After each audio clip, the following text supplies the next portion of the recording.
we pray for internet that works for Sam's sake, so he doesn't throw the modem out of his window. I don't have a modem. It's complicated. I'm not going to get into it, but yeah, it's not that simple. Uh, Anyhow, greetings, salutations, and welcome to the 105th episode of Abyssal Musings. I am, if you don't already know, Samuel the Infamous, and with me is my partner and co-host Lawrence Knight. What's up? What's up, everybody? Hold on. What's What's up, everybody?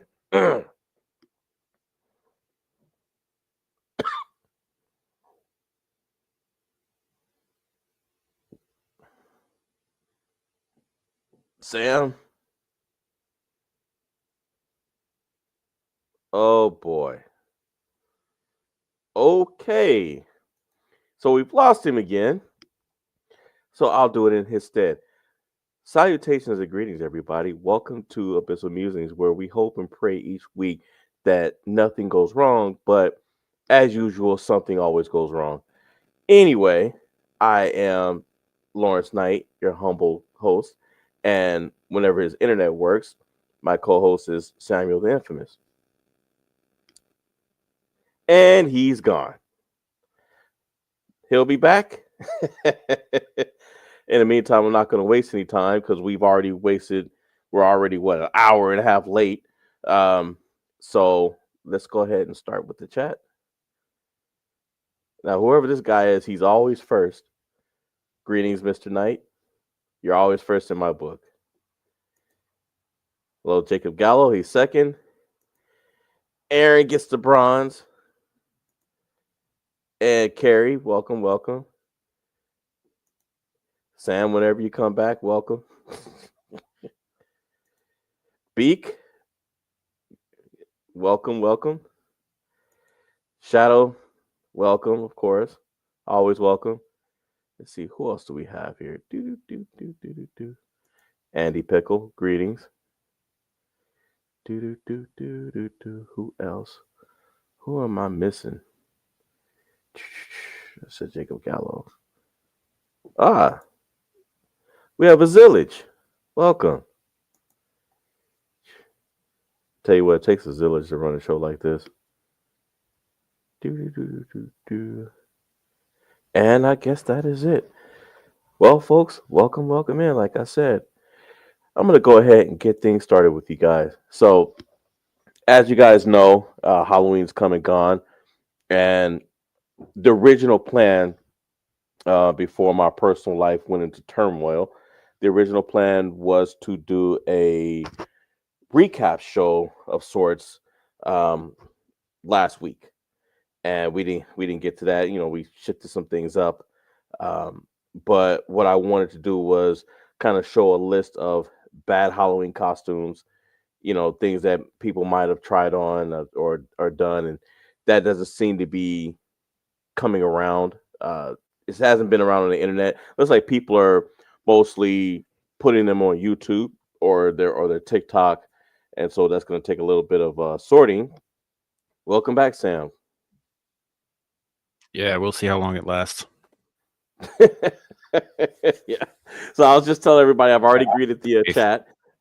Aaron, thank you, I appreciate it. So I've already greeted the chat, and what I was going into is basically I finally found a list of basically funny Halloween costumes that people were wearing. I guess it was like a bit of an idea. Well, I mean, it says it was framed as an idea, but people actually wore these damn things. Now, I'm gonna put out a disclaimer right now, guys. I haven't seen the list of. I haven't seen the list. It was the only thing I could find, so I just grabbed it. There was an initial photo.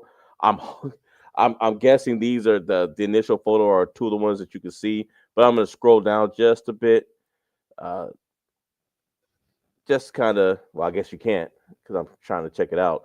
But just fair warning, based off of two of the photos that I'm already seeing at the very top, I can tell that this list is pretty controversial, but I don't know how bad it is. You still with us, Sam? Yeah, I'm still with you. What's the list of?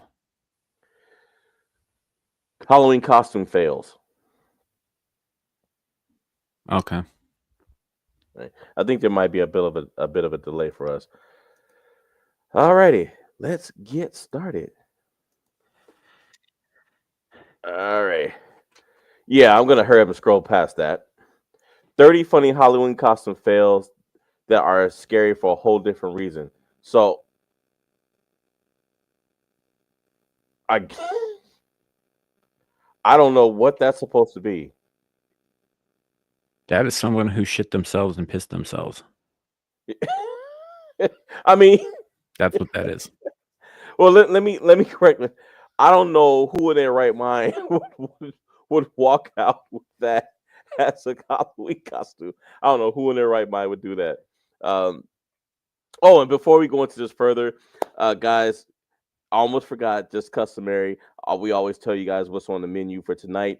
Besides this, um, we are going to do a little dive into the Bermuda Triangle and a certain Navy vessel called the USS Cyclops that was lost at sea. And I didn't know until I started digging into it more. I didn't know that the ship was actually lost in the Bermuda Triangle. And versus is back tonight, and the combatants are Andre Lanoge, for those of you who've ever seen the Stephen King movie Storm of the Century, versus Voldemort. And that'll be tonight. Anyway, back to this. Poop and poop and piss. Okay. So that's funny. He's half That's black. actually really funny, particularly considering what I was watching last night, where something similar occurred. It was a whole. Oh man. Anyway. You sure? You sure it wasn't a dream you were having about what you were doing in space? No, I was watching a movie, and it was called Call Girl of Cthulhu, and it was messed up. But there were people who were getting a brand new venereal disease that turned their penises into toothy monsters. No, Aaron, it's not. Wow. All right. So it's not your biography. All right. No. It was a movie I was watching last night. The hell? Oh, okay. So There's it's s'more. supposed to be s'mores. Well, that's not bad. That's not look, that's really that's not a fail, man. Come on. I mean, that's not a fail. No, that's pretty funny. That's pretty good. Yeah. Yeah, that's pretty good. That's not a fail. Let's see. What's the next one? That's a fail. Yeah, I hate every bit of that. That's awful. Yeah, that's every bit of awful. He looks familiar too. You know what? He looks like a skinny Dermy. You know what he actually looks like is a skinny ass dog, the bounty hunter. And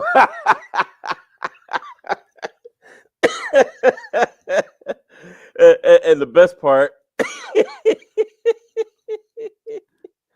Yeah, I'm not super happy about having seen this either, Carrie. Oh, I'm gonna tell her he said that. Hey, it's Carrie. That's That's that looks like Carrie. Homer's been hanging around in Reactor 7 a little too long. That's Carrie after getting caught in an explosion.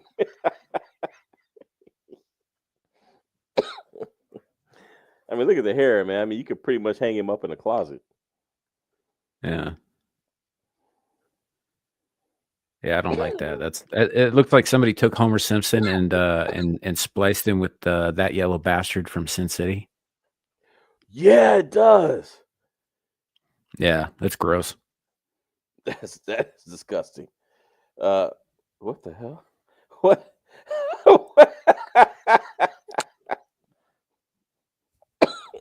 Okay. I don't know. I don't know what to say to this. I mean, the one with the kid with the sweater on. Okay, but the other one's a giraffe. Yeah, I know, but I mean, dang, come on. I mean, it's not even the same color. Yeah. I don't know. It's not a terrible costume. It's just a little like, it wouldn't be somebody's first choice necessarily, I guess. It's just the colors don't match. I mean, I get what it is. I mean, it's a giraffe carry, but the colors don't match. I think it's a fail. Coneheads. Now, this isn't a fail. I mean, that's based off of old Saturday Night Live skit. I don't know. But Look closer at that guy in the back. Something looks off about his cone. Also, he's the different color than everybody else. well, yeah, he is, but it just that cone's been glistened up, and it looks more realistic than everybody Yeah. else's, and it's blended in.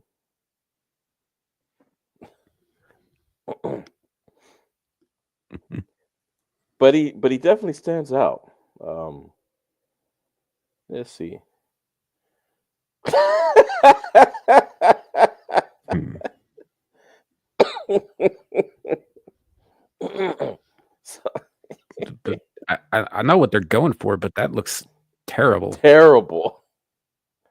I mean, you can tell they DIY'd that. They Yeah, I mean, props on them for saving money, I guess, because it looks like they saved a lot of it. yeah. But I mean, I wonder what they made that out of. It looks like maybe like garbage bags. Yeah, that's exactly what that looks like. Garbage bags. Te- So, Teenage I Mutant Ninja suppose. garbage. The Teenage Mutant Ninja garbage.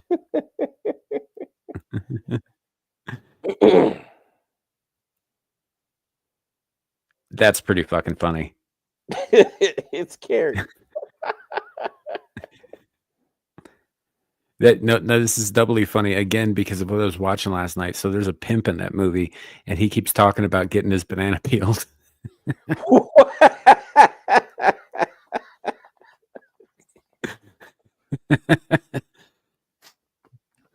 Uh, That actually, if you really think about it, though, that sounds painful. yeah, it's not my favorite euphemism for that particular act. Yeah.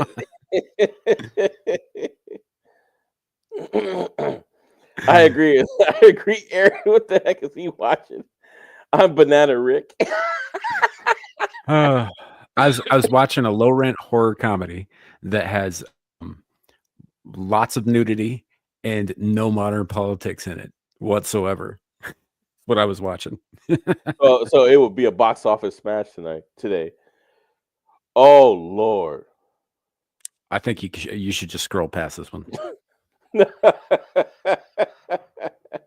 now, now, now, my question is: is this like I was gonna say a cracked out Zillage, but he don't look nothing like Zillage.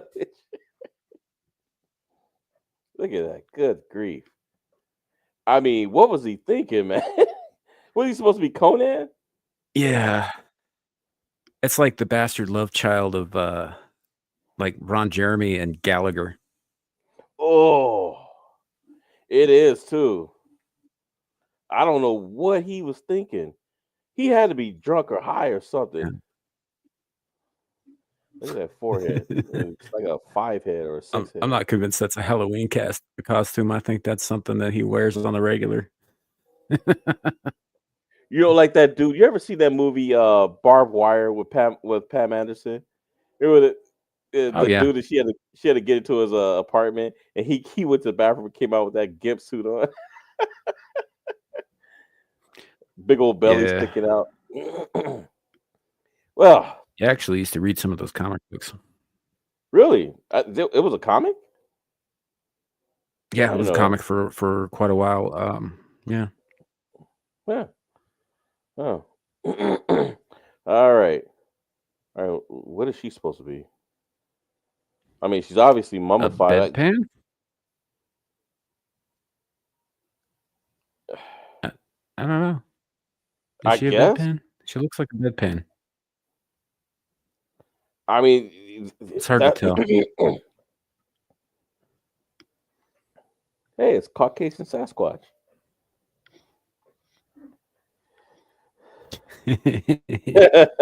Yeah, maybe. Um, I, I don't know. We've done these before, Maybe. Caucasian Sasquatch. We've done them before. Um, yeah, I don't know what she's supposed to be, but fail. Okay. It's the Rainbow Family. I don't know if they're supposed to be Teletubbies or Oompa Loompas. I don't know what they're supposed to be doing. Or maybe they're just supposed to be crayons. Yeah. On to the next. Okay. I I think actually that's like just this a rainbow. one. Yeah, they're a rainbow. I like the fries. Um, if they're well, of course they're not going trick or treating. Well, maybe they are. They do look kind of young, but That'd be like a six-legged race. yeah, it would. It would. Depending on I don't know if they're in like I don't know if they're actually inside, inside the fries box or if that's just like a front and they're walking, but either way, walking around with that thing is it would get annoying pretty fast. So I'm Mhm. guessing that's just probably maybe just like a in-house prop that they're using for trick or treaters. Yeah, it seems like it. All right, next one. As Oh, if I that's haven't that's seen. that's just old school. Yeah, yeah, very very old school. Um, No, thank you.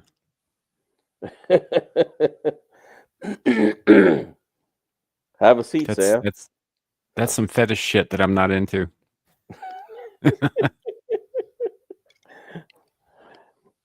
I mean, it's a it's a funny costume. I would probably walk around with it on Halloween.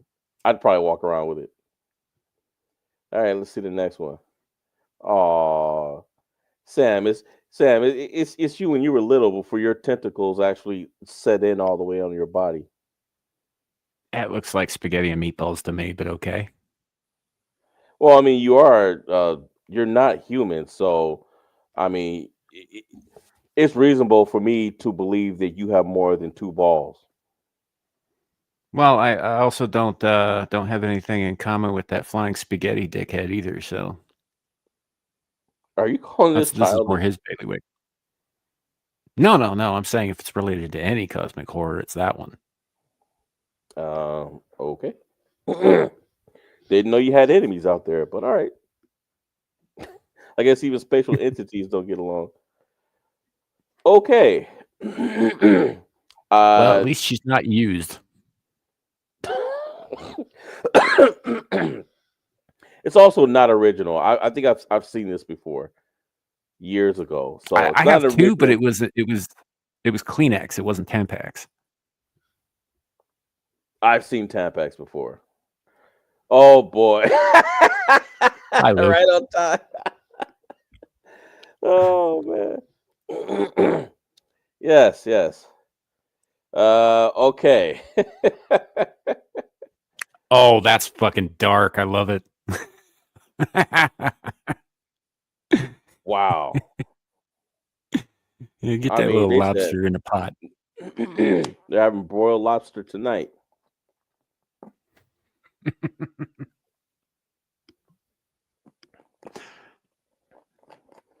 That's a good costume. I like that quite a bit. That's funny.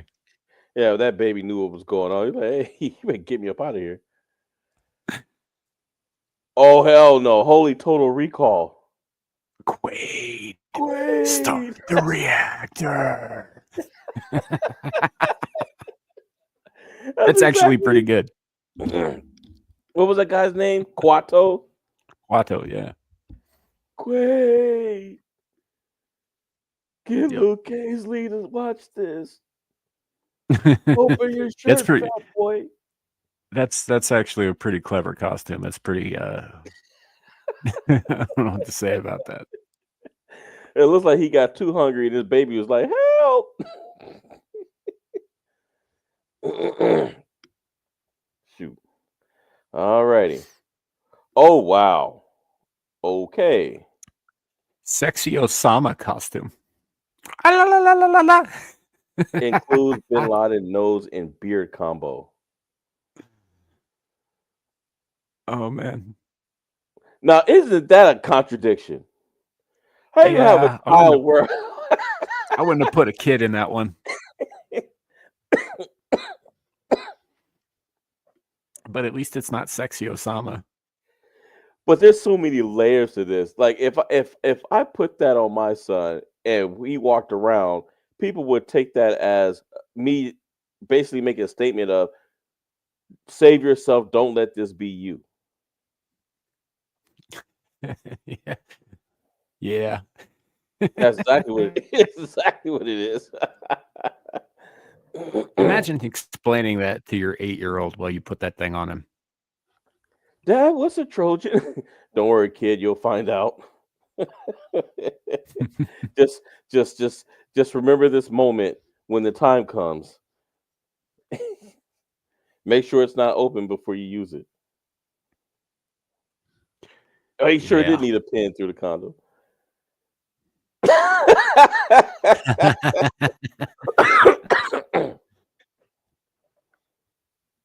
It's like when now, you my, get those little badges in junior high that say federal boob inspector. now, I'm wondering if some drunken lady saw that and took him up on the offer. I wouldn't be surprised. There's a lot of like avant-garde, like quote unquote art out there where people will walk around in the like specifically these women will walk around in silver boxes that go from like their thighs up to their neck, but inside the boxes they've got nothing on, and there's holes in the boxes where you can put your hands and feel them up, and they call it art. The art of touch. Or something like that. It's social experiment crap. Yeah, I'm sure it is. Also, it's Oh, French okay. people. Let's skip right over that. Yep. And yet you wanted to linger on the one with the dude in the bondage gear, but okay. Well, I did that for your benefit, not mine. Yeah. Anyway, well, at least this kid, well, he's got the toilet paper. There you go. And Yeah. it's notice that it's blue, so he must be using that that toilet bowl that like the Selsun blue, like the little you put Yeah. the little tab in there and turns the water blue. So I guess that's what he did. What Yeah. the hell is this supposed to? Is that a filthy plunger on his head? A golden plunger. Okay, so he's painted it. I don't know what the rest of that's supposed to be. Wait, is that from like a vacuum cleaner? I don't know. Let's This fool stuck his dingling in a vacuum cleaner hose. Like the what's he straight part, supposed to like if be you want like? to. I don't Yeah, know yeah. what No, he's supposed. I see the individual pieces. I just don't understand what the hell it's supposed to be.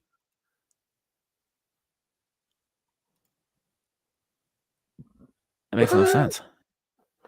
Well, okay, you know what? Here, I think what he's supposed to be. I think he got plunged out of the toilet.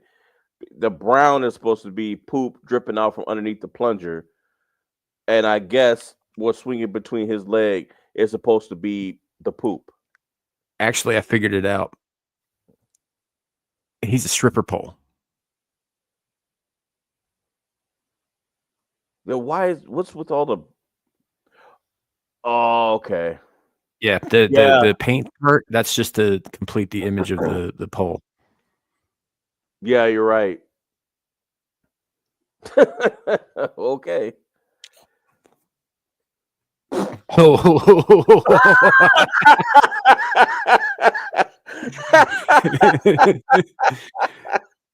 Hey, look, everybody, it's a Scottish person. Wow. I hope Lou walked away from her desk and didn't see this. I'm not super happy about seeing it my own self.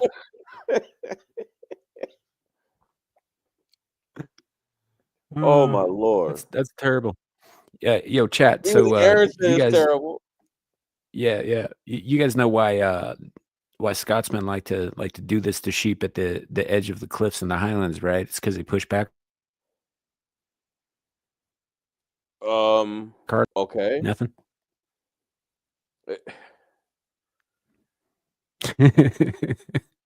All right, we'll just move past that then. Good grief. What the hell? That's drunk Batman. Yeah, yeah, I mean, I got it. He just looks funny as hell. Yeah, it's because the costume's all wrong size. The shirt's too small, but the pants are too big, and the cow's too tight. Yeah, and look at his sleeves. Yeah, that's what I'm saying. Yeah, none of it fits him.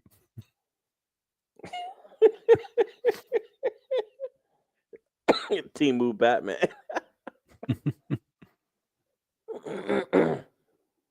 Oh man.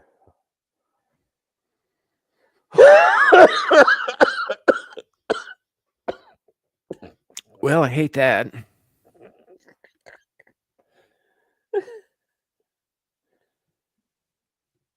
Yeah. What the hell is he's got Tigger on his head and Spider-Man on his nuts. I don't think the Spider-Man's actually part of the costume. I think that's just his underwear.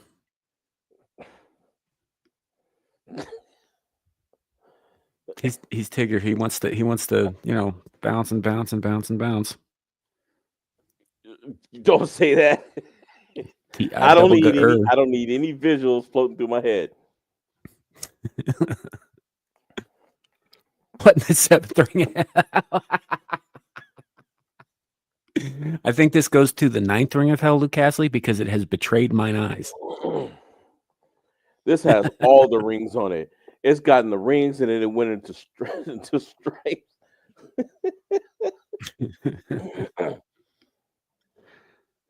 It's Caucasian Sasquatch.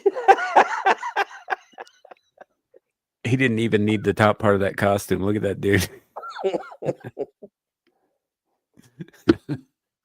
Wow. Nice. Is that what's he got in his hand? Is that a curling iron?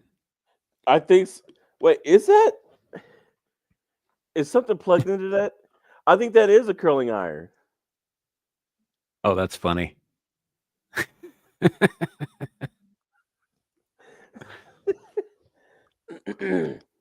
All right. Yep. I've seen this one before. This is common with frat boys at parties. I believe when they're not wearing togas. Sodally Tober.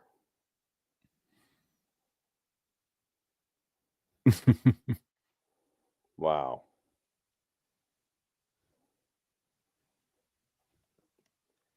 Well, yep. I'm not taking him up on that. Aaron might. That's mean. Well, I didn't say that she was going to take him up on. I'm saying she might just rip it off. And that is it. Yeah, well, congratulations, chat. We have completed another list that none of us ever needed to see.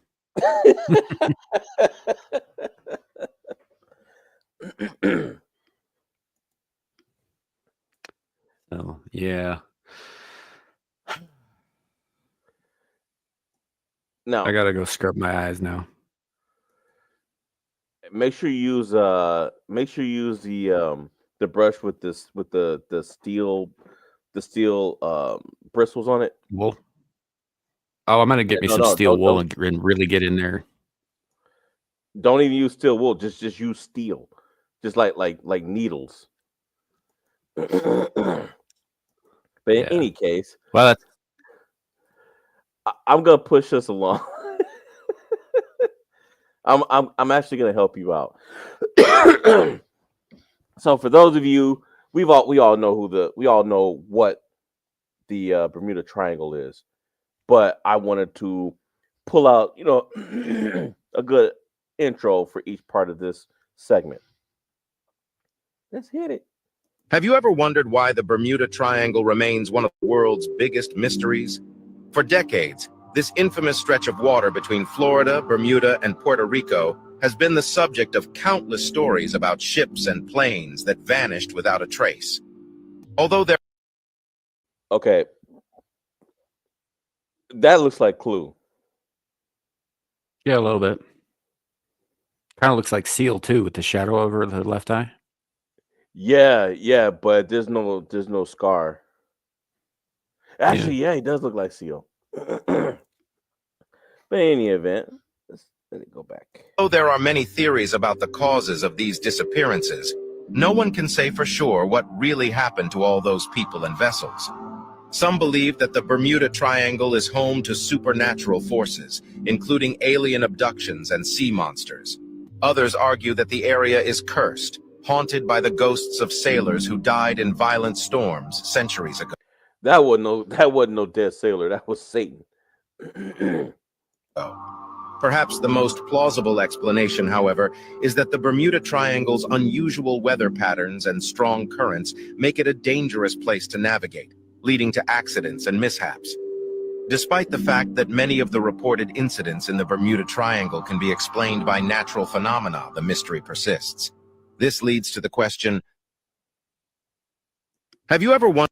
Okay, and then Okay, it repeats and then asks the question at the beginning. This leads to the question: have you ever wondered what happens in the Bermuda Triangle? Okay, I got you. but it would have been nice if they finished that. I mean, Yeah, well, they did. It's designed to be watched on a loop. It's an engagement tactic. yeah, no, I get it. I'm just saying, going into the Bermuda Triangle itself, we've all heard the stories. You know, I've heard everything from UFOs to a whirlpool sucking sucking ships and everything down to the bottom. Yeah. There's stories about possibly being one of the locations of the lost city or continent of Atlantis. There's stories about aliens. There's stories about monsters from the deep. Ghost ships, all kinds of stuff. And there's a fun fact. There's another stretch of ocean that's on the polar opposite of the planet over by Japan that is referred to as the Devil's Rectangle, where they have similar phenomena. I've heard of that. But here's my question, though.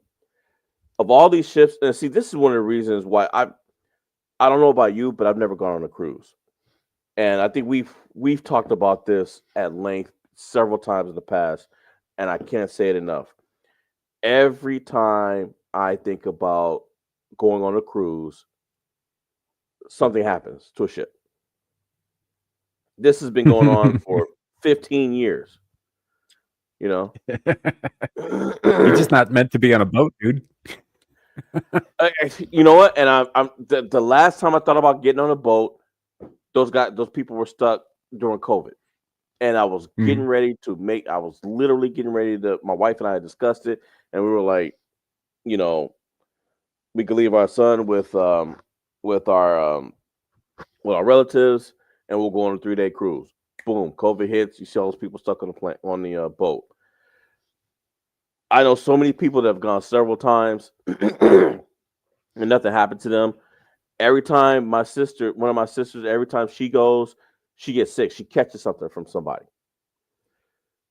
And then you see stuff like that. So the Bermuda Triangle it's right by Florida.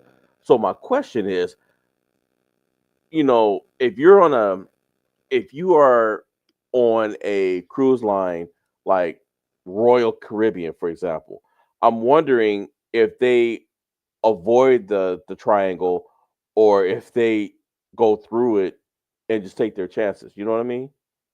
Mm-hmm. Yeah. Real quick, we're having a little bit of an issue with StreamYard right now. If you're watching on Twitter, you can't hear this anyway because it's not going through.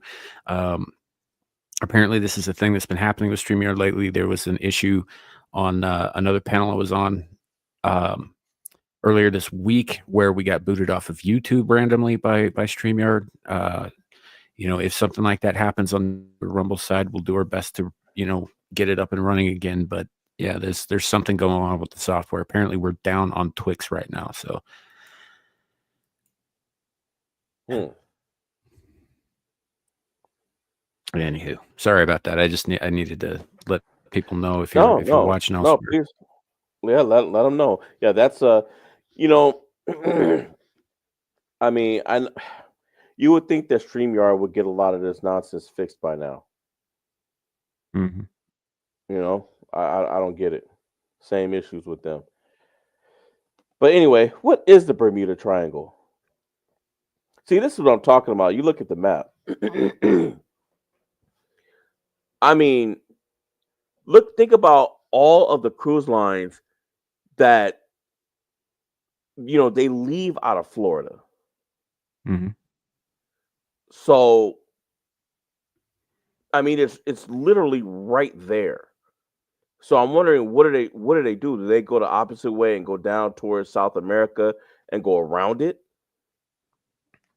No, they probably just skirt the edge, would be my guess. Most of the scary shit happens in the interior.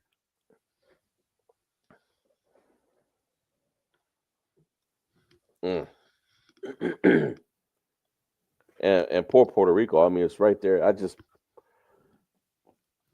Like I said, I would not want to be on a cruise line and I find out that the captain is playing Russian roulette with our lives and skirting the edge of the Bermuda Triangle.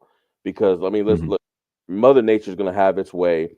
You know, a storm, anything, some wind could hit, and you could be skirting the edge, and something that pushes you right, pushes the boat right into the triangle. Now, now you've got something to worry about.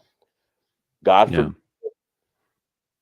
the the cruise line, the boat you're on has any technical issues. Like I hate to say it like this, put anybody on blast, but Carnival. I mean, you have two things to look forward to getting on a Carnival cruise. One is the high chance that the boat you're on is going to have some kind of technical issue, or two, you're going to leave your room, walk down the hallway, and see a bunch of fights breaking out. I mean, they're literally they're Carnival, in my opinion, is the Waffle House of the seas. That's harsh. Waffle House is pretty bad. When you have time, look up all the type of fights on a boat. Now, you'll see a Royal Caribbean fight every once in a while, but a whole lot of them are Carnival cruises. Now, I'm not blaming Carnival for that. You know, I'm not saying, I think maybe for whatever every one boat that makes the headlines, there's probably 100, 100 of them out there or 50 where things are going smoothly, and then there's other cruise lines that are lesser known.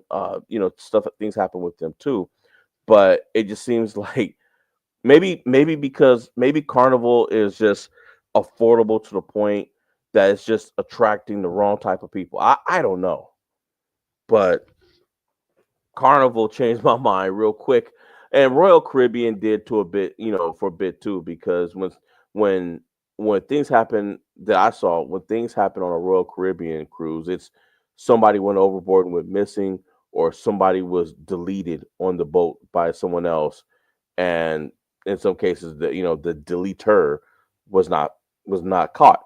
So,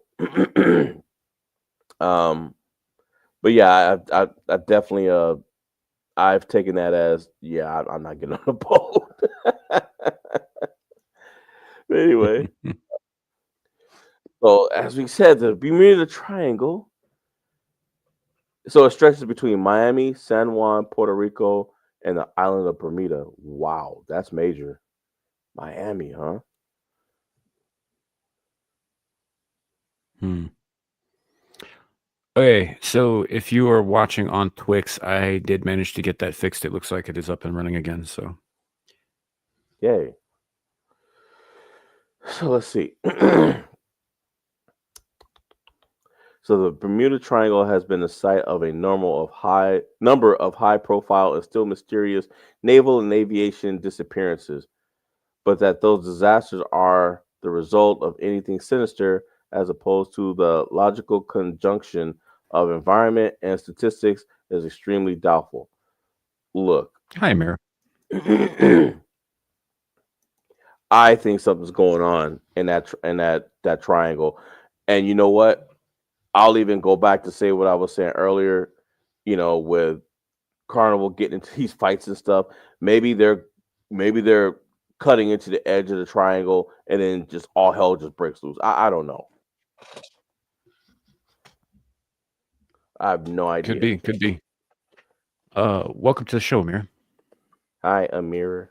Hi there. Were we talking about the Bermuda Triangle? Yes, Yeah, Shadows. yeah. Shadow, stop. Okay. For a second there, I really thought he was there. I'm like, what the hell's Shadow doing over there?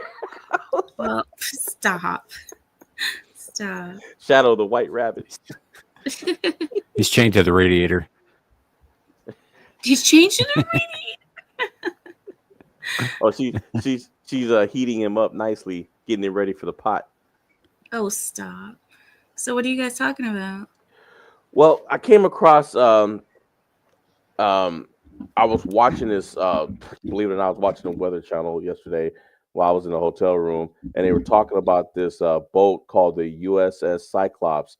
It was built, I think they said it was built around World War I, and it went, or just before it, and it went missing.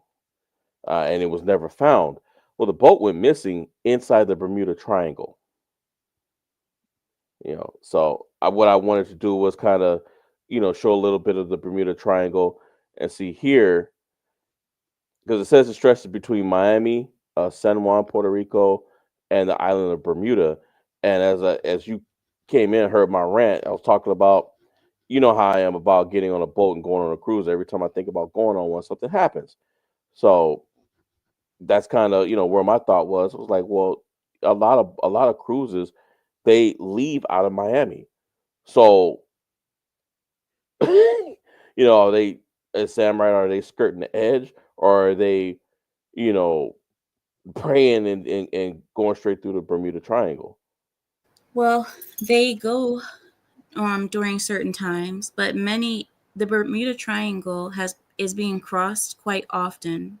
So even ships, they don't avoid it. They only avoid it during certain times. So night trips are spoken against, and anytime that there's any type of storm, because that means that the Bermuda Triangle is really going to suck you in. Yeah. Yeah. I think they probably see a fairly large amount of traffic, but the area just has a higher than normal percentage of disasters. Much higher, And that's what much made it higher than famous. normal. Yeah. Yeah, and they say that it's because there's some type of magnetism that goes on over there, where your compass and your GPS machines cease to work, or they start getting confused. Also, there's heavy storms that happen. You guys know about that. Mhm. Yeah. Oh, yeah. There's often heavy mist around the Bermuda Triangle around certain times. There's this mist that appears out of nowhere and disappears out of nowhere. One of my favorite authors wrote a bunch of books about seas and sea monsters and all that. He's mostly famous for writing the novel Jaws, which obviously became the movie and all that. A guy named Peter Benchley, but he also wrote this book called The Beast, which takes place in the Bermuda Triangle, in the waters closest to Bermuda, and it's about a giant squid that keeps attacking ships. Oh, was it your dad? Your father, Squid? No. It was his uncle. No relation. We're space squids. He's ocean. Okay. So good book though. Well, Amira, you definitely answered the second half of this. Why is the Bermuda Triangle so dangerous? Well, now we know. Undersea methane deposits. Well, you skipped the part that I mentioned, was the magnetism, the magnetic issues around it. Magnetic anomalies and navigational challenges. Yeah. Another common explanation for the Bermuda Triangle rests on magnetism. The Earth's magnetic North Pole isn't the same as its geographic North Pole. Okay. Which means that the compasses usually don't point. They usually don't point exactly north. Shadow, she's gonna kill you. She's gonna eat you. Only along what's known as agonic lines, which line up magnetic and geographic north, are compasses truly accurate. No. Well, it's interesting too that they mentioned that because, like I said earlier, the whole Devil's Rectangle on the other side of the planet is if it's not precisely, it's very nearly the polar opposite place on Earth from the Bermuda Triangle, and like obviously the strongest magnetic poles are the North and the South Pole, but they're not the only magnetic poles. Right. There are a handful of others here and there. Carrie, Shadow is my bunny, my rabbit. Carrie is like, I'm not seeing Shadow's comments. It's my rabbit. Yeah, she's not talking to the kids. She's talking at dinner. Okay. She's been trying to catch that rabbit and eat him for months now. Well, actually, she just jumped on the laptop. I'm surprised you guys didn't realize. I tried to stop it, but it didn't. That's her get back. What did you do? She pulled a Charlie on you. She's like, okay, I got you. You remember that? Oh my god. Yeah. Oh, I wouldn't be surprised if you named it. So I wouldn't be surprised if you named it that because our Shadow, the kid, is such a cute little bunny. Oh yeah. Okay. No, I named it Shadow so I could yell at it every day and torture it and beat it. Swing it by its ears, right? Rogue waves. Wow. So it just sounds to me like the Bermuda Triangle is just a really jacked up area. No. I mean, wait. Before you go into that, the thing about the Bermuda Triangle is that it is a portal of sorts. It is a portal. And I know people don't want to hear that, but I believe that under the waves and the water is a portal. I believe that there is something under there. But anyway, aside from me being a tinfoil hat, other than that, there's some kind of chemical issue there. Shadow, stop. It is Shadow. There's some kind of chemical. No, this is the black one. She's brown, but whatever. Stop. I'm gonna sell you to the Vietnamese. So there is a chemical gas. There's like, they call that methane and all that. Something is going on there. There are reasons for this. It's not like it's just like coincidence. There are actual reasons why ships sink and airplanes get lost and confused. Do you remember that one full team of Army airplanes that got confused? Their compasses went crazy, and it wasn't just one person. This was like 9 fighter jets or fighter aircraft at that time that died altogether. Yeah. Well, it's a weird place, and a lot of weird shit happens there. It's like, I know Carrie's saying it's the ocean. Like, this is a specifically more bizarre part of the ocean than the rest of it. Correct me if I'm wrong, because I could be very, very wrong about this, but is this not also the same stretch of sea where the Marie Celeste reappeared without its crew? Yes, actually, yes. Yeah. That was wasn't that group of ships, right? Or no, I'm sorry, that was that one ship, right? And it had no people in it when it was found. Mm-hmm. Yes. Yeah, it's the most famous ghost ship in history. Yeah. Yeah. And it's also No, go ahead.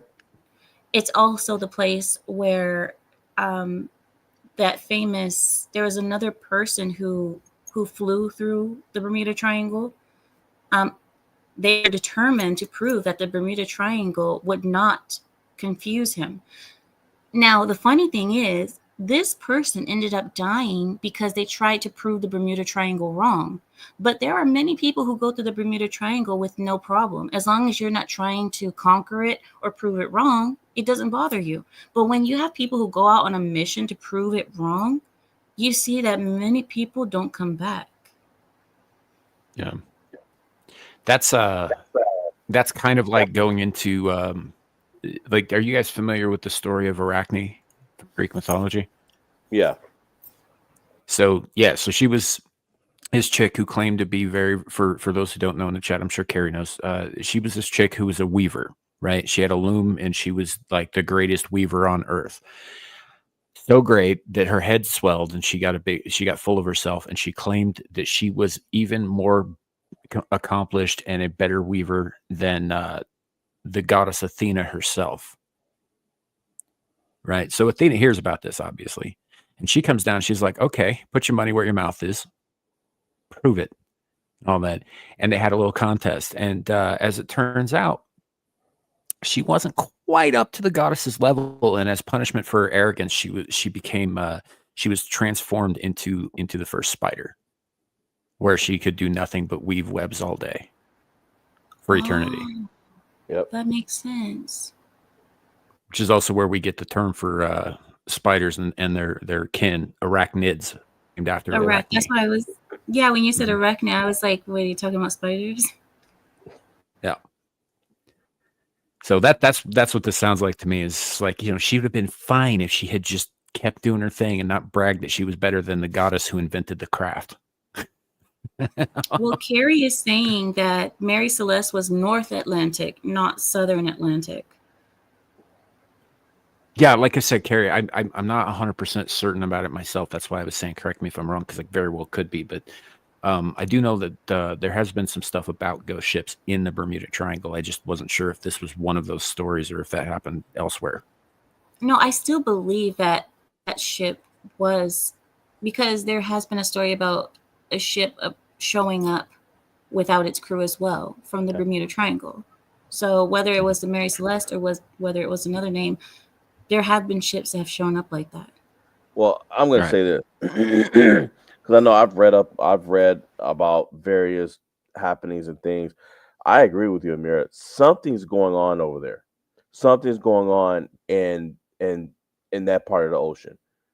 I don't know what it is. I don't want to be close enough to it to find out. But something's definitely going on over there.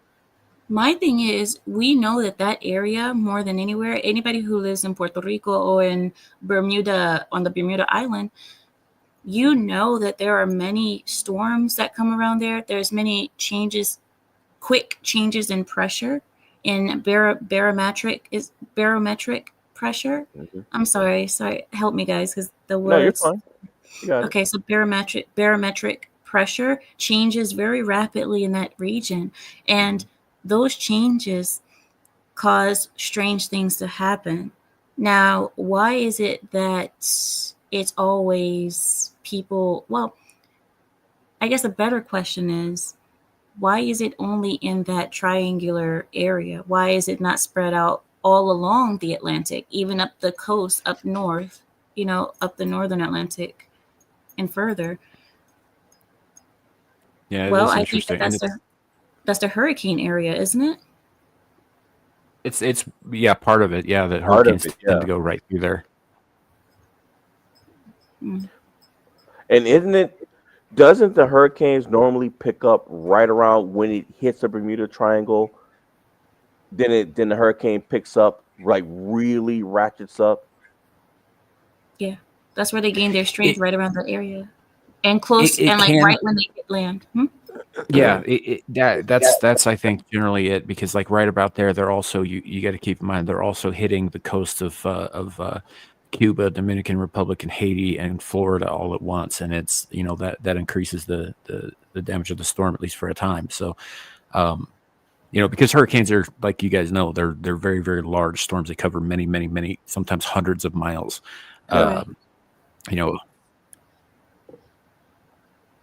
So, I mean, once they hit that land, they get stronger typically, because I don't know why it is. Something about being on the close to the shore, something about being in the close to the shore gives them strength, and then they dissipate straight after because they can't survive once they hit the land. Yeah.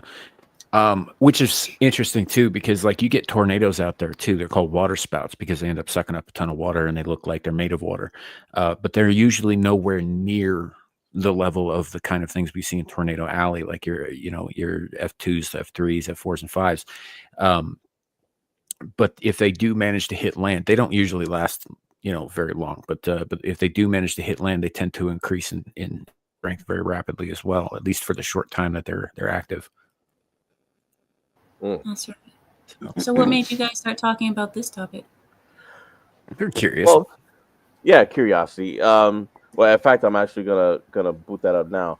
No, it was the show that I was watching last night on the Weather Channel in my hotel room, and it's about the USS Cyclops. So I wanted to talk about it tonight, just a little bit. But then as I was researching it, I come to find out that this boat went missing in the Bermuda Triangle. It went everywhere. Um, it was in Brazil. It was all kinds of places. But as this video was saying, they were saying that the captain was eccentric. He was doing things that wasn't necessarily right. I think if I'm not mistaken, I think the boat was having engine problems, and they continued to use it for a long time, and nothing happened. Then all of a sudden, they go through the Bermuda Triangle, the boat disappears, and to this day, they can't find it. So let's Real quick, what? before we get into this video, it's interesting that they named it the USS Cyclops because, again, in Greek mythology, the Cyclopes were the sons of Poseidon, god of the sea. It's a boat, Sam. Just Seriously. saying, it's interesting. Okay. The enigmatic story. Let me introduce you to the enigmatic story of the USS Cyclops, a massive naval ship that vanished without a trace in the Bermuda Triangle, marking one of the most baffling maritime mysteries in US naval history. I doubt it's one of the most baffling, but okay. In the thick of World War I, February 1918 marked the departure of the USS Cyclops from Rio de Janeiro, bound for Baltimore, Maryland, with stops along the way for supplies. The Cyclops was a massive fuel ship, crucial for US naval operations, stretching over 550 feet long and carrying 10,000 tons of manganese ore, crucial for munitions manufacturing. Oh wow, so they really lost some stuff with that boat. After leaving Brazil, the Cyclops made an unexpected stop in Barbados in early March due to engine issues. Here, the ship's overladen condition was noted, but she set sail for Baltimore on March 4th, never to be seen again. No distress calls, no debris, and no trace of the 306 souls on board were ever found. The disappearance of the USS Cyclops has fueled endless speculations. Theories include a sudden and catastrophic structural failure, given the heavy load and noted engine troubles, or even a run-in with a German raider or submarine, though Germany has like a never U-boat? claimed such an attack. Yeah, and the Germans actually came forward and said that they said not only did they not attack the boat, but they didn't even know the boat was there. Adding intrigue, the Cyclops captain, George W. Worley, was known for his eccentric behavior and had been reprimanded in the past, leading to rumors of mutiny or espionage. Further deepening the mystery, the Cyclops' sister ships, the Proteus and Nereus, vanished in the North Atlantic under similar circumstances during World War II, suggesting a potentially fatal design flaw. Yet, the legend of the Bermuda Triangle looms large in popular lore, drawing connections to this mysterious region known for unexplained disappearances. Over a century later, the loss of the USS Cyclops remains the largest non-combat loss of life in US naval history. Was it the perfect storm of human error and natural disaster? Or is there something more supernatural at play in the infamous Bermuda Triangle? Could be. Oh. Could be. Well, the Bermuda Triangle was known about in 1918. So whoever was that captain should have been more cautious in going into that region with a not 100% working engine. That's a dumb thing to do. It was Well, you well know what? known about in 1918. Right.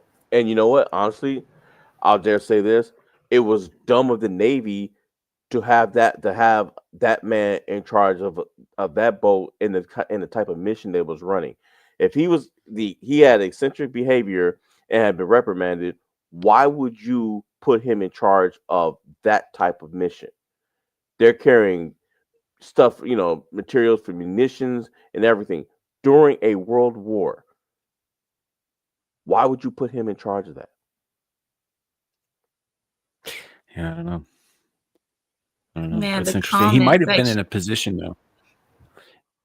You know, if what they were carrying was crucial to the war effort, and they were, had the damaged engine, and maybe they were running low on fuel or whatever, it could have been one of those calls that was just made. It's like, look, either we keep going or we're stuck here and we're useless.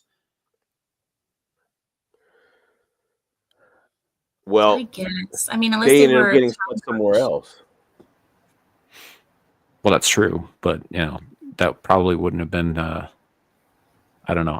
The fact is like none of us were there, so we don't know what the captain was thinking. But there could be any number of explanations for why he chose to go ahead, They and had maybe a he was batshit crazy.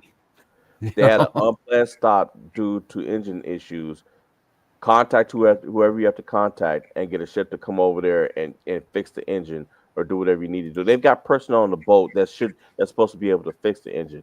I don't think it was that clean cut. I think the captain made some bad decisions and took them through the Bermuda Triangle knowing it was dangerous.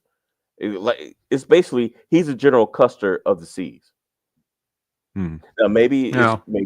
maybe I'm being harsh by saying that, but I wouldn't have made that decision if I've got 305 other people on that boat. With 306, I'll include myself, and my ship is having engine issues, and I know that our path leads through through the Bermuda Triangle. I'm gonna call somebody and say, "Hey, this ship is not gonna make it. You need to send another ship so that we can unload this cargo onto there and find another route around. But this ship is not gonna make it." I mean, why does any Okay. captain choose to force their men to keep going when they know that it's not the best idea? I mean, look at Titanic. They told him, slow down. It's dangerous. There's icebergs. And he said full steam ahead. There's captains that just have their own ideas in mind and they just say F the rest of the crew. They forget that they have 305 other souls with them. I'm of a mind about Titanic. I think might be a little bit of a different case, and the reason that I say that is because I think you're right about everything you said there, Amira. Except that, I think that the Titanic was sabotaged. I think it was meant to sink with all those people on board because at that time, the Rockefellers and the Rothschilds only had a handful of rivals who could have competed with them, who could have, changed the financial course of the world. And all of them but one were on that fucking boat. One died Wait, later all when of the their Britannica rivals? sank. All of their Or rivals? he was on the Hindenburg. Yep, all of their rivals were on that boat, and except for one, and I think he was on the Hindenburg. And the Hindenburg went up Yeah, or went down, depending on which way how you wanna say it. Yeah, yeah, but how do you sink the Titanic? I mean, you literally just have to hope that it happens. There was no way that they could have put those icebergs in front of the Titanic and made it sink. no, but they could have altered the logs and the instruments to make them think that they were much further south than they actually were. How? They didn't have Bluetooth? No, they'd have to get on with spies and do it by hand. Yeah, but now you're saying that the spies will be willing to die, because Yeah, they're on their probably. boat too. Well, you think about the time period, right? We're talking about the tail end of the Industrial Revolution. If some rich guy like Rockefeller came up to a guy whose family he had like 9 kids, 3 of them worked in the sweatshops, and they were all starving, right? And this guy promised to take care of your family for the rest of their lives if you did this thing. I mean, it wouldn't be that hard to find somebody willing to do that. Yeah, but the other part is that means that somebody would have to be close enough to the people in charge of the Titanic to get into those rooms and control you know, Mhm. I don't know. That's kind of a hard one. That's kind of a reach, but I hear you. I don't know that it's a fact. I just suspect that there's more going on with those particular quote unquote accidents than we're told because the people who run um, the Federal Reserve, right, had a Bibles at that time, and then they didn't. Carrie's bringing up a point.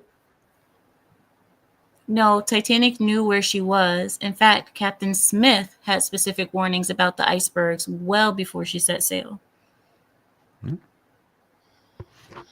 It sounds to me like the ship never should. The ship should not have gone in that direction. They should have gone somewhere else. I think they had no choice Yeah. but to go that direction, but they should have gone slower so that they could see before they hit stuff. Shadow. Yes, I see you, baby. I see you. $20, Shadow. $20. I gotta think for that.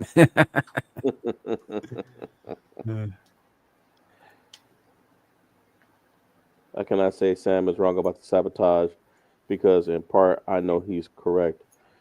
I mean, you've got Yeah, a and I point, might be man. I mean, fuzzy on the details. all but one of their rivals were on that ship, and then the one that gets away ends up on the Hindenburg. Mm. Yeah, which is, and the Hindenburg disaster, by the way, is the reason that we don't travel around in airships today. You dang right. And the Titanic is the reason why I don't get on why I don't get on cruises. Right. That poor rabbit.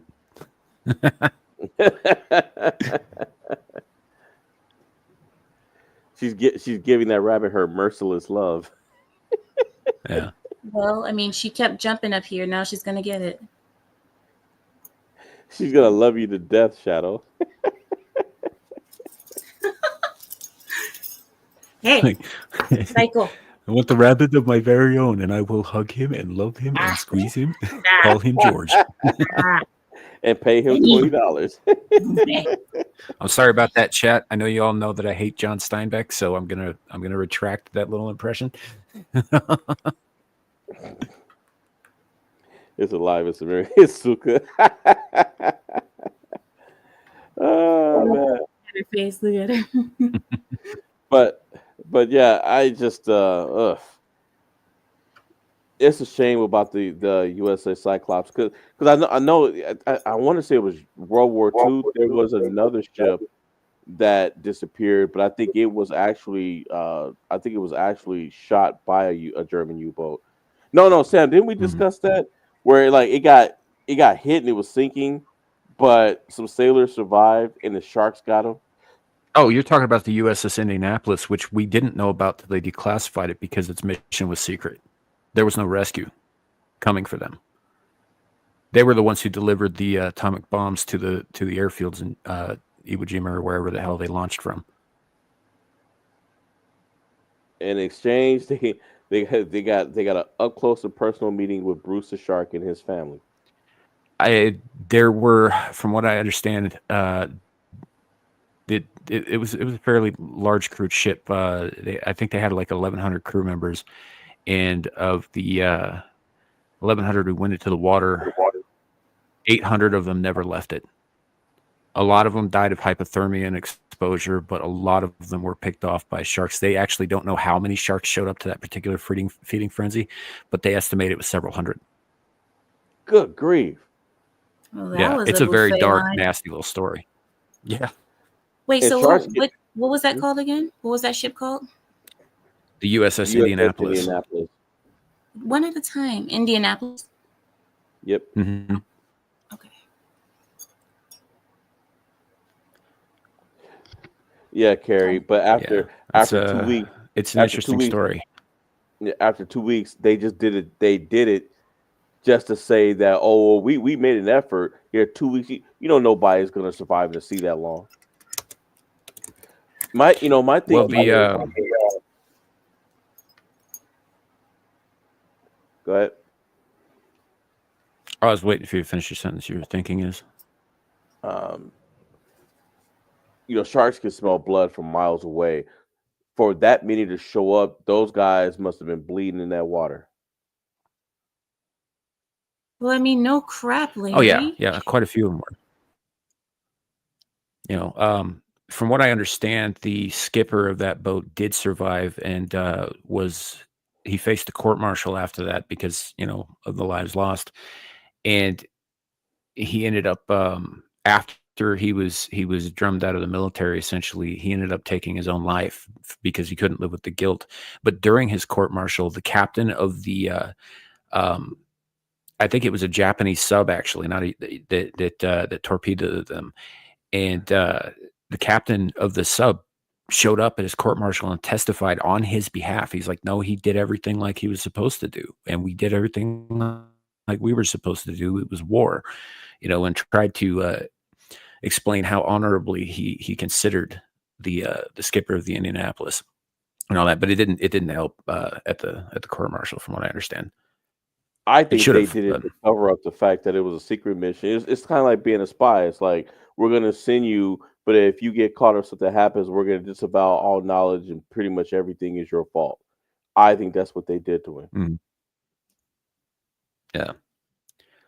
So there's a pretty good anecdotal version of this in the movie Jaws, the bit where they're drinking on the table on the boat and Quint starts talking about it. Like, almost everything he says is factually correct, except for in terms of like the details of the actual event, except for the date. He got the date wrong by 1 day, I believe, of the actual sinking.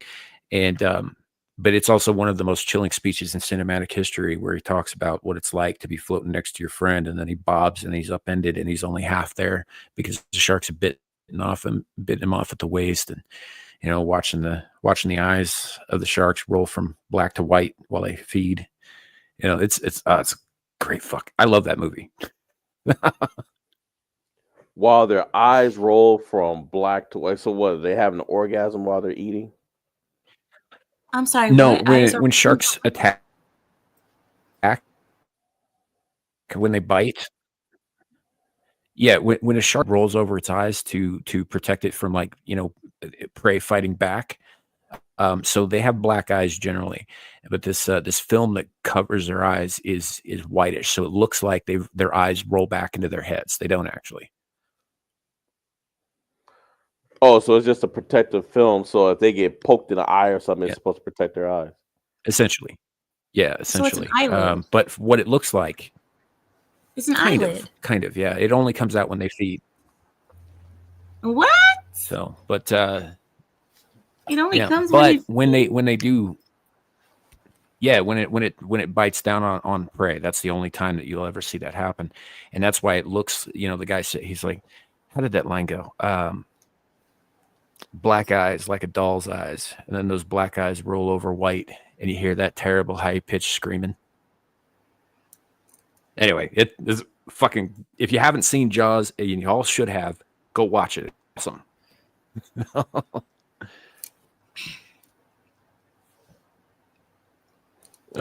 Hey, F and Steve, welcome in. Andy Pickle's still here. So, Miss Lioness, is there anything you would like to discuss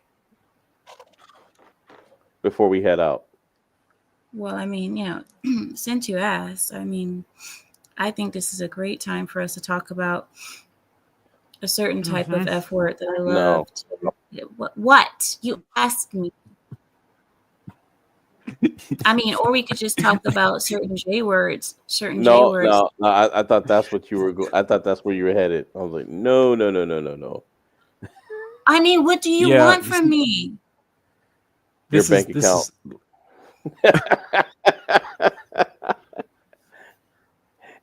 You can have it. I'd rather have happiness. You rather have Shadow? Listen, look. There's certain things that I would love to talk about. I mean, Steve, you're on to something. But what I'm saying is, we could talk about juice boxes because there's. I'm just saying, there's juice chambers, there's juice buckets, there's juice. There's so many things that we can do with juice. We got those little straws. Yeah, we could turn juice into a gas. Juice turns into gas if you get it hot enough. Okay. What? No. Hey, you asked, man. Yeah, I know. So the Monsters Ball, I was thinking that the devil was gonna show up, since we like to include him on this. But I think you said he was. I know his schedule probably didn't permit tonight. So I don't know how you want to do this. Do you want to go ahead and push on without him, or do you want to hold it over to next week? We can hold it over till next week. It'll be fine. So, trying to stay neutral. I am not. Oh, Deborah says he'll be here in a minute. Okay. Fair enough. So we're staying for a little bit more then, yeah? Yes. Mm-hmm. Yeah. I mean, you're only an hour in. Why are you going off so fast? Well, because he and Devil have another show, and In 2 Sam and hours. we actually started an hour and a half later than we normally do. Okay, so you guys We've have only another been show. on for an hour. Oh, so you guys have another show to go to? Well, Sam does. Oh, In 2 hours. like We've got time. always. Like always, he has something else to do. Wait, we need to get the chat off for a second because me, you, and Larry need to have a talk. So all the time, no. So what I'm trying to understand is why is it that every time that we're having family time, I hope the chat is not listening. Chat, I'm sorry, this is family time for a second. We're having a family argument. So why is it that every time we're having family time, Samael, all of a sudden you just gotta go? Why you always give attention to other people when we're trying to have family time? Always he's the one who has somebody else to go to, some other live stream. Oh, I'm busy. People have invited me. And the thing is, I try to have dedication to the time that we spend together, but then what do you mean earplugs? What do you mean? He's not listening. He's politely not listening to you yell at us. No, I'm not. Oh, she's not yelling at me. I'm not yelling at Larry because Larry doesn't do this. It's only you, because apparently we are not important enough, or you always have something to do because you're just so dang popular. And this happens almost every other weekend, and I'm about sick of it. And let's not forget, you came on last night, and he got home and he still didn't come on. Don't make me forget that yesterday you didn't even come to my stream because you were too busy with other people. Okay, Actually, I didn't come yesterday because I was busy out in the world doing stuff. I had shit to do after work. So the world is more important than us. Okay, I understand. I understand. Paying my bills and getting food is. Listen, you have all the time in the world to do that before. See, he does this on purpose, Larry. He does this on purpose because he tries to say, like, I have needs. I have needs too, Samael. You don't think I have needs? Larry has needs, and guess what? We take care of them before it's time for us to have family time. Yeah, we don't put ourselves out in the street corner like you do. Yeah, exactly. What? Larry, what are you talking about? Sam's a gigolo, don't you know that? Well, oh man. Okay. Larry's got it into his head that I get paid for the services I provide to ladies, but I do not get paid. It's a service. Then you're a bad businessman. I don't need to know about I'm a whore. I'm a slut, not a whore. There is a difference. Well, first of all, even sluts know how to get paid in some way. Oh my God. Can you guys stop? Hi, Queen Lola. How are you doing? I would love to talk to somebody with some morals and some self-dignity. Hi, Queen Lola. Hey, how are you? You should be hanging around with a pagan then. I'm starting to question my own value system. So, Queen Lola, how I've missed you, girl. I've missed you. I know we got some people on today, man. Yeah. She's made some time to. I hear recently she was over on one of your chats here, actually, I think last week as well. Yeah, I did see her. No, it's not the same. It's not the same, Andy. What do you mean I have time to hunt? He's hunting for Punene and Punyaya and Puntiti. I am hunting for blood. It's different. I'm just saying that it's not the same. Welcome to my dressing down, devil. Yeah, I was watching on my phone and. Devil, I've been waiting 3 years for this. Usually, it's me getting yelled at. If you're gonna be late for dinner, you should at least call. Oh, that's what I sound like to you? Like some type of whiny little rat? Okay, that's all right. See, I'm taking the heat off you already, Sam.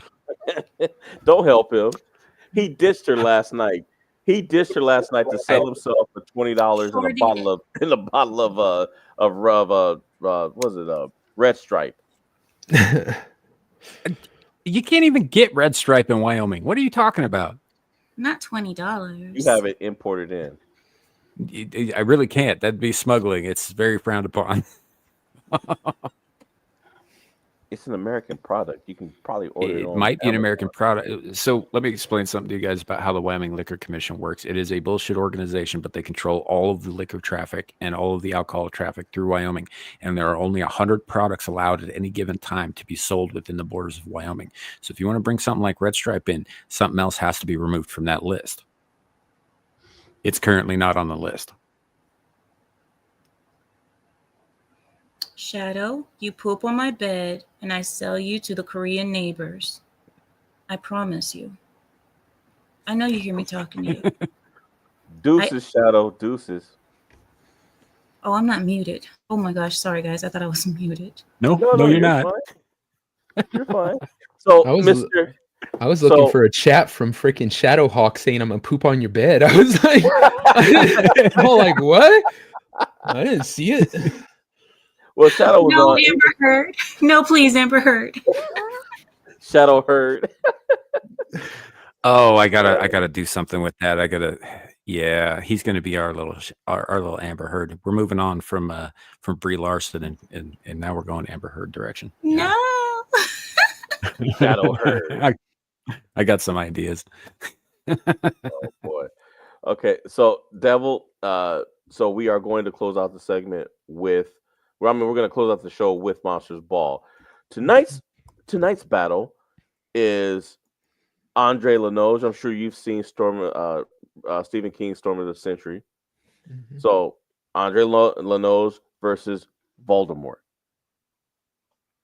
from Harry Potter, or Harry Pothead, or Harry. Hilariously, I know very little about either one of these characters. The one I never watched Storm of the Century, and I never watched any of the Harry Potter shit. I didn't read any of those books. How do I spell Stormy Century?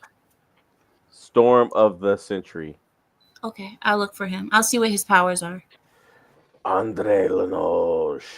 He's a very, very powerful wizard. Is he essentially like another form of Randall Flagg? People suspect that he is, but he's not, because Andre Lenoge means Legion. His name is Legion. And I used to think that he was just another form of Randall Flagg, but there's differences here and there and things that he's done. Now, as you've reminded us in the past, that depending on what world Randall Flagg is in, he's either stronger or weaker. But the way, when you see Randall Flagg, how he acts in his personality, Andre Lenoge is completely different. He's more stoic. He's way more terrifying of a character, just in my opinion. I have the breakdown for you, Samael, if it helps you make your decision. So, Storm of the Century has powers of controlling others, revealing secrets, possessing children, and claiming responsibility for the lost colony. That's what it says. And then Voldemort. Of Roanoke? Yeah, of Roanoke. Yeah. Huh. He's also suspected of sinking at the city of Atlantis as well. Sorry. And then Voldemort is a powerful wizard, an evil wizard, who took control of all of basically the wizarding world, killed all the powerful wizards, created a gang of criminal wizards, and basically became the mafia boss of the wizarding world. Oh, I can simplify it. He picks a fight with a kid. Essentially, is.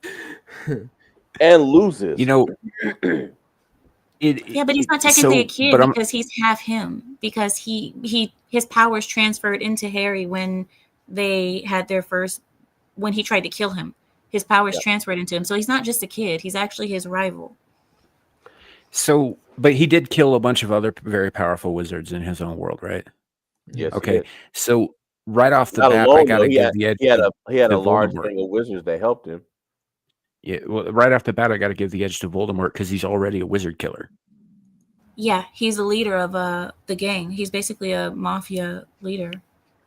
Yeah, I guess it would kind of fall like the same thing with if you look at in nature, tigers are bigger physically than Yep. lions, but lions can usually kick the shit out of a tiger. Why? Because lions are in a group, so they're constantly fighting, they're constantly challenging each other.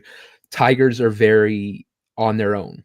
They're solitary, so they don't have to fight anything usually their same size. They're usually going after something smaller. So it's about Voldemort, if he's constantly fighting other dark wizards or whatever wizards, he's going to have more training and fighting than this other guy.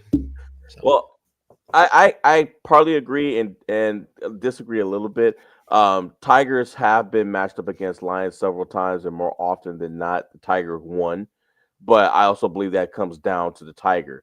Tigers are more solitary, so they're used to having to hunt, and kind of fight over their food and things like that.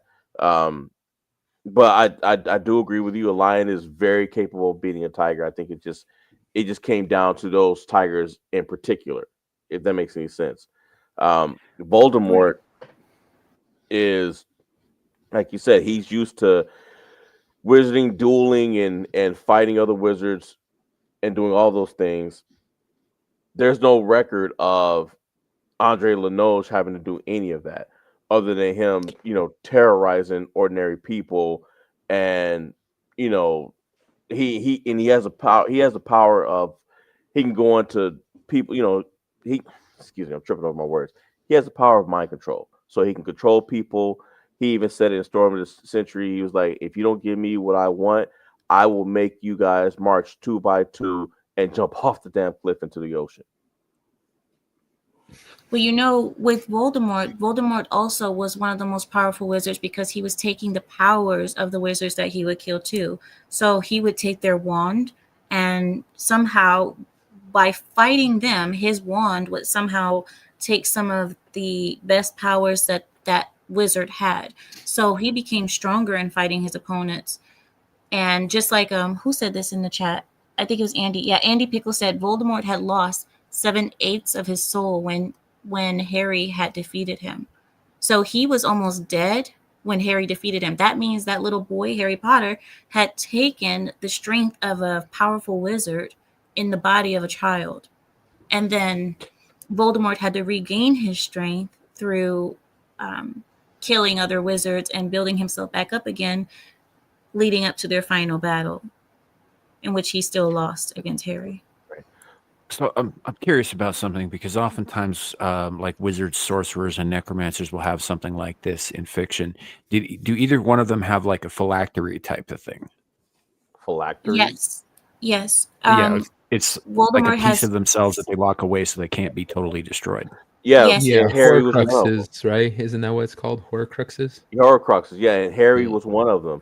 That's Yeah. why when you watch the movie, Harry had to die so that piece of Voldemort could die. But Harry came back; he survived. But also he was using snakes as part of keeping his body as well. And he would also, what was the other thing that he was using? He was also using other humans too. Yep. Remember when he was Peter. he had his head on the back of that one guy? Yeah. Oh yeah, that one teacher. Yeah, he Mhm. yeah he sure did. Yeah, I Yeah, can't So remember so- the teacher's his name, though. essence was surviving through other people.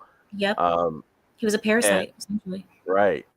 And when you look at Andre Lenoge, it just says, yeah, he's strong, but you don't see him doing any of that.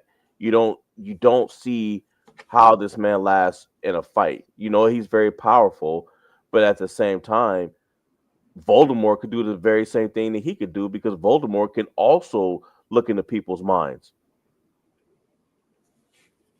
Yeah, Mhm. Yeah, he could, because he does that to Harry. His connection to Harry, finds out that Harry and him are connected, and he starts messing with Harry's mind and turning him against his friends and stuff.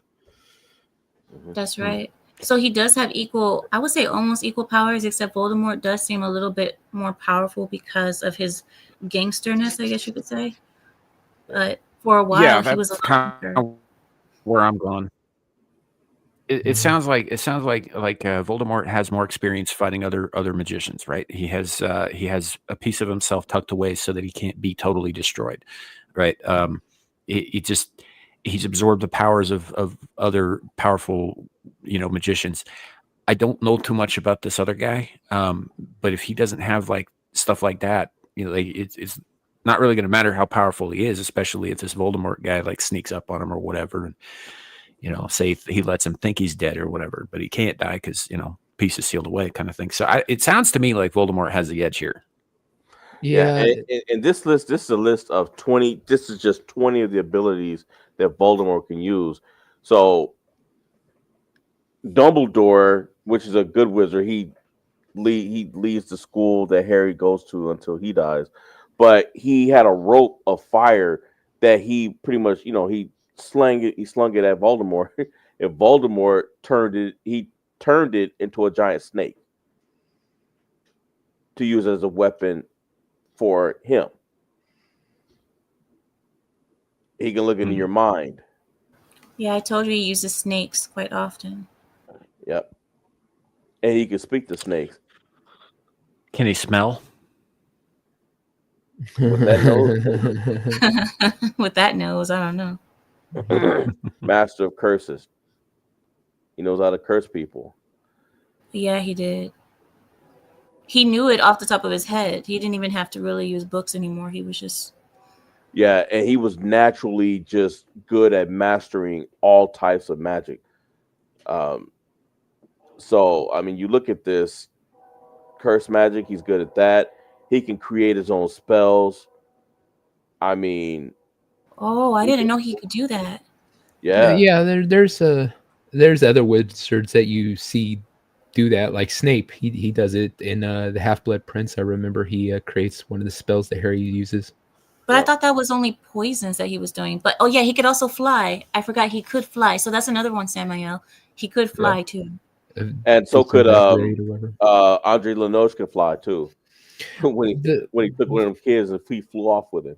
Yeah, the Oh, thing so is we would have to see how magic works with Andrea Lenoge or whatever his name is, because we see plenty of it in the Harry Potter movies. So I can't remember any spells he did in the Storm. So I Well, don't know. in Storm of the Century, stuff just started. People just started doing what he wanted, and it has, and that the cane that he carries around. There's a cane that he carries around with a wolf's head on it, and that's actually his wand. And the wolf's head would move, it would do stuff. So it was like, in Harry Potter, they would have to say the name of the curse, whether it be Avada Kedavra or whatever. Andre Lenoge didn't do any of that. He was just able to change the way he looked at Will. He was able to brainwash people. He could just look at them and just make them do it. Well, Voldemort necessarily didn't have to use spells either. In the Harry Potter world, in fact, using a wand isn't 100% necessary. Yeah, there you go. Doesn't need a wand. Yeah, the African school, the African version of Hogwarts, essentially, they don't use wands. It's not. So what do normal they for them. use? They just use their hands to cast Yeah. spells, or do they just Yeah. speak? Because the Oh, wand's supposed to be like almost like I think like an antenna. It's conduit? supposed to focus your magic. So in the African school, they don't use wands. They just use their hands and cast a spell from themselves. well, Andy brought up a good point that I think Samael should know also because he never saw the movie. Andy said that Voldemort was defeated by a mother's love.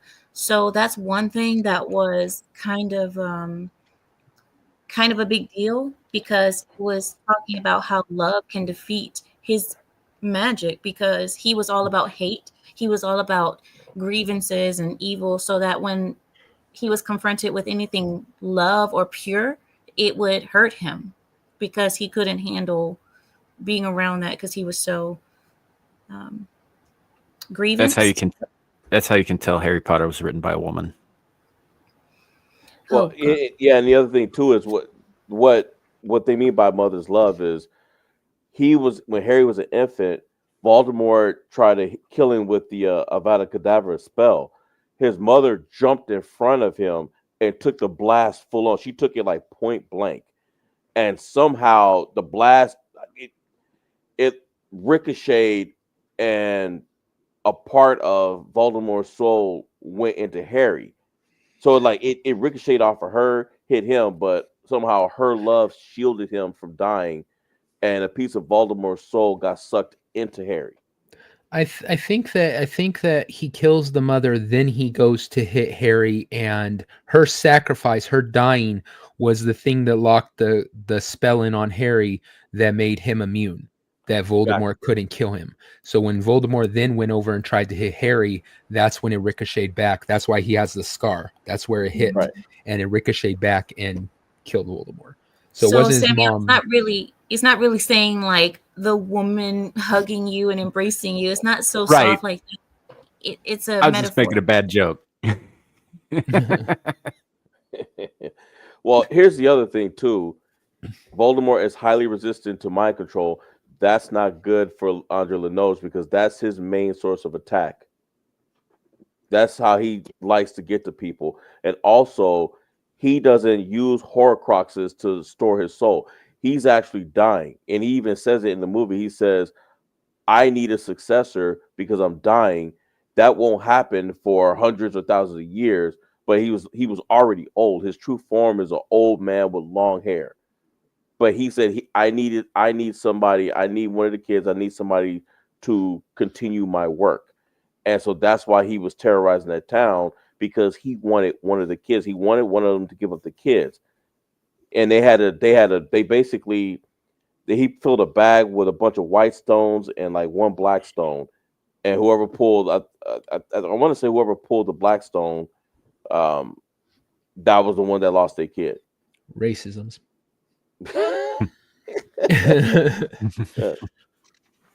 Superman. I gotta stay by my initial statement. It seems to me like Voldemort takes this.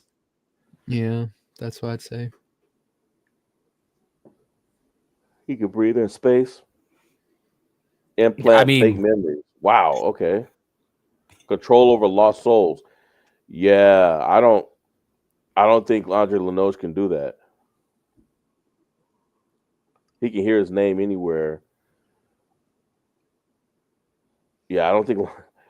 Let me just to look. Let me at least bring up Andre Lenoge and see what he can do. He can get his ass kicked by Voldemort. He might be a dermy type and actually like it. Dermy. All right, there's Andre Lenoge. Vast magical powers, illusions, trickery, able to invade and influence other people's dreams, cunning, longevity. Yeah, and I've read Voldemort's list, and that sucker's long. And he's a homicidal soul collector. There's his little cane wand, and that's what he really looks like. And that's the kid that he took, growing up years later into a teenager. So I agree with you guys. I have to give it to Voldemort, because the things that Andre Lenoge, the things that he did, Voldemort is capable of doing everything that Andre Lenoge did. And Lenoge didn't preserve his soul into anything. He was dying. It was pretty much already. I think he said he was sick and he was dying, but Voldemort found a way to cheat death. This guy didn't.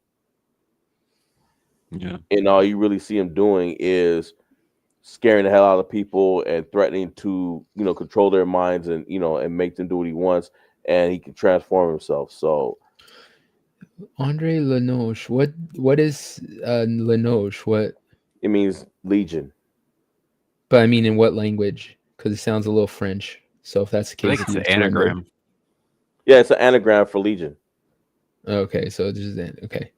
Because I was going to say he'd surrender. Yeah. So, but yeah, he's a wizard, but he deals with illusions, like they said, illusions, trickery, mind control. I don't, and he's not adept at dueling other wizards. I don't think he's gonna beat Voldemort in the fight. I mean, hell, as powerful as Dumbledore was, Dumbledore couldn't even beat him. He couldn't even beat Voldemort in a fight.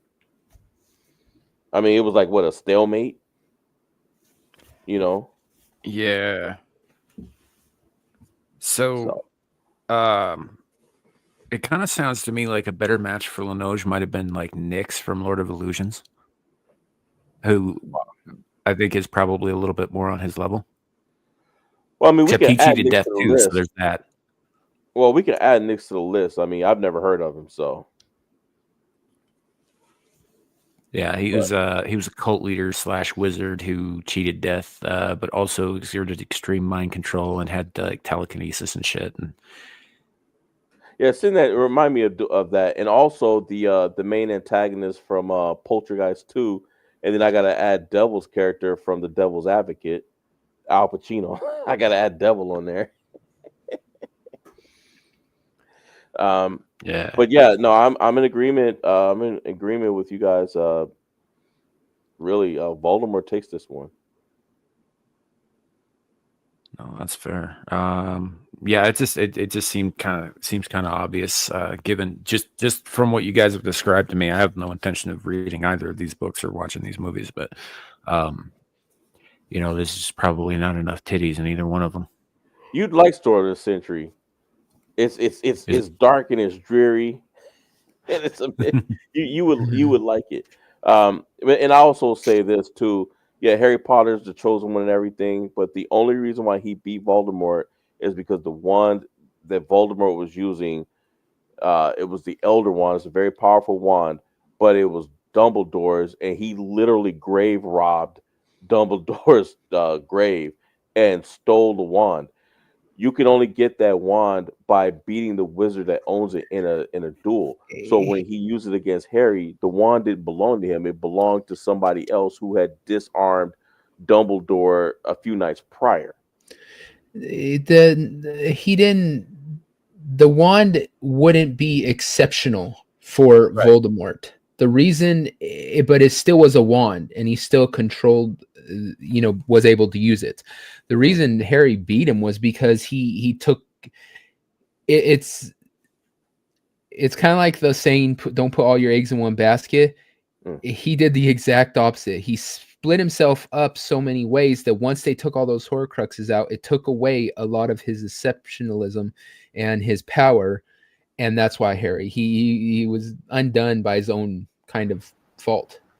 But I mean, if all those Horcruxes were still in place, it wouldn't really matter if the wand wasn't exceptional. He would have still been. It's so. But I thought that they had to destroy the Horcruxes so that they could kill him, because he was pretty much, he wasn't going anywhere while they were split. They couldn't ultimately kill him.